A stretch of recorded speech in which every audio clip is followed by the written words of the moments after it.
Good morning po ulit sa atin, no?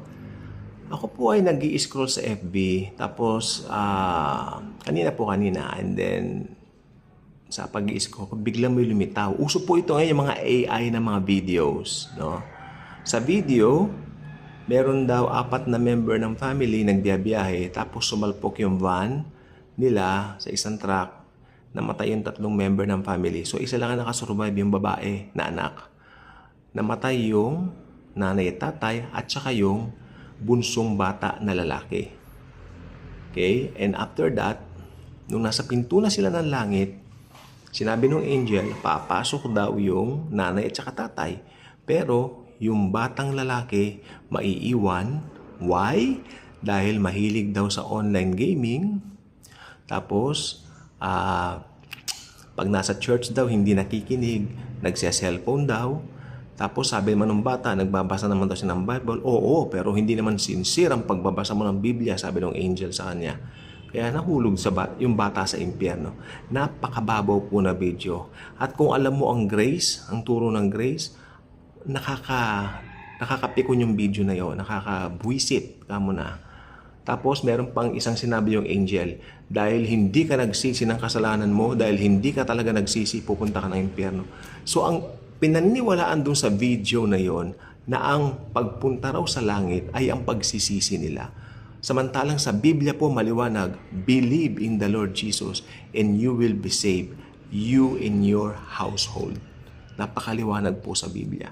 At saka itong talatang babasahin ko po sa inyo mula po sa John chapter 5 verse 24. Ito po ang nakalagay.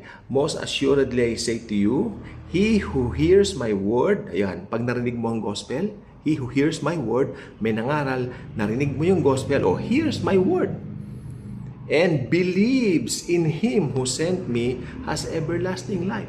Paniniwalaan mo na mahal tayo ng Diyos, kaya pinadala niya si Jesus para sa ating mga kasalanan upang mamatay sa krus. Yun ang gospel. Ibig lang pong sabihin, pag naniwala ka sa gospel ni Jesus, maliligtas ka. Kasi tignan mo, sabi niya rito, who believes in him who sent me has everlasting life and shall not come into judgment. Shall not come into judgment, but has passed from death into life.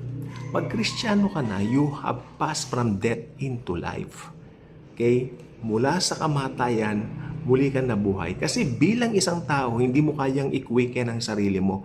Hindi mo kayang buhayin ang sarili mo kasi patay ka eh. Pumunta ka sa sementeryo, kausapin mo yung mga patay. Babangon ba? Hindi. Kasi wala silang buhay. Ganon din po kalagayan natin dati dun sa ating old nature. Kaya ang tanging nakapagpakwiken sa atin ay nang marinig natin ang Ebanghelyo ni Kristo, ang Gospel of Grace, at naniwala tayo doon, kaya naligtas tayo. Hindi sa mabubuting gawa natin. Maliwanag po ang aklat ng Epeso, Kapitulo 2, mga talatang 8 hanggang 10. Hindi ang mabubuting gawa ang magliligtas sa atin, kundi yung ginawa ni Jesucristo sa krus ng Kalbaryo. Hindi ko gagawin sana itong video nito, kaya lang baka malaso ng isip niyo ng video na yun eh. Kasi AI video po siya. Marami pong gano'n. Aba, kung may kakayahan lang ako gumawa ng mga gano'n, gagawa ako ng tungkol sa grace. No? Nakakabahala po yung maraming ililigaw. Maraming, yung gumawa ng video yon, kung gano'n ang paniniwala niya, na naniniwala siya na yung pagsisisi niya magdadala sa kanya sa langit, well, yun na magdadala sa kanya sa impyerno. Yung mga may ganong paniniwala. Hindi ang pagsisisi mo ang magdadala sa iyo sa langit.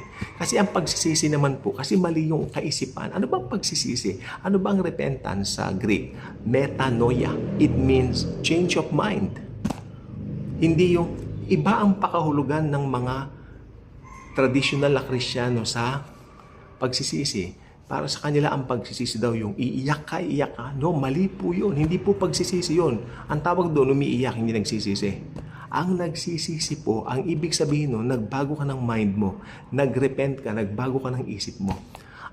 Dati pala, pangit ang paningin ko dyan, pero ngayon maganda ng pananaw ko. Yun ang pagsisisi. Nag-change ka ng mind. Dati akala mo pwede kang iligtas ng relihiyon mo. Dati akala mo pwede kang maging mabait para maligtas ka. Pero hindi pala ganon. Na si Jesus lang pala ang tanging daan sa langit. Remember, sabi ni Jesus, I am the way, the truth, and the life. No one cometh to the Father but by me. Not until kilalanin mo si Kristo as Lord and Savior, walang kaligtasan sa iyo. Pinagmamalik mo yan, pagsisisi mo, gawa mo yan. Dahil yan ay change of mind. Okay? Mali ang pagkaunawa nila sa pagsisisi. Sa kanila yung pagsisisi rin dinadagukan. Alam niyo bang ibig sabihin sa Greek ng pagsisisi? Metanoia. Repentance means metanoia. Change of mind. Change of the way you think. Okay? Yun lang pong ibig sabihin nun. In that video, pag nakita niyo po, obserbahan niyo, walang binanggit doon yung angel sa video na kasi hindi ka naniwala kay Jesucristo bilang tanging daan patungo ng langit. Walang binanggit yung angel doon. Ang sabi ng angel, kasi hindi ka talaga nagsisi. Dahil yung gumawa ng video nyon, iba ang kanilang isip tungkol sa pagsisisi. Mga kulto po yon kung gano'n ang isip nila. Kulto means cult. Okay? At nakakatakot po yung mga ganong prinsipyo. Okay? Dahil po sa Bible, walang ibang daan kundi si Jesucristo lamang po. We have to put our faith and trust doon sa in-accomplish niya sa cross. Kaya nga po siya namatay sa cross dahil hindi natin kaya at wala tayong kakayanan na iligtas ang ating mga sarili. Alam niyo po ba yon? Now, alam niyo na po. So, pag nadaanan niyo yung video yun, simply skip it.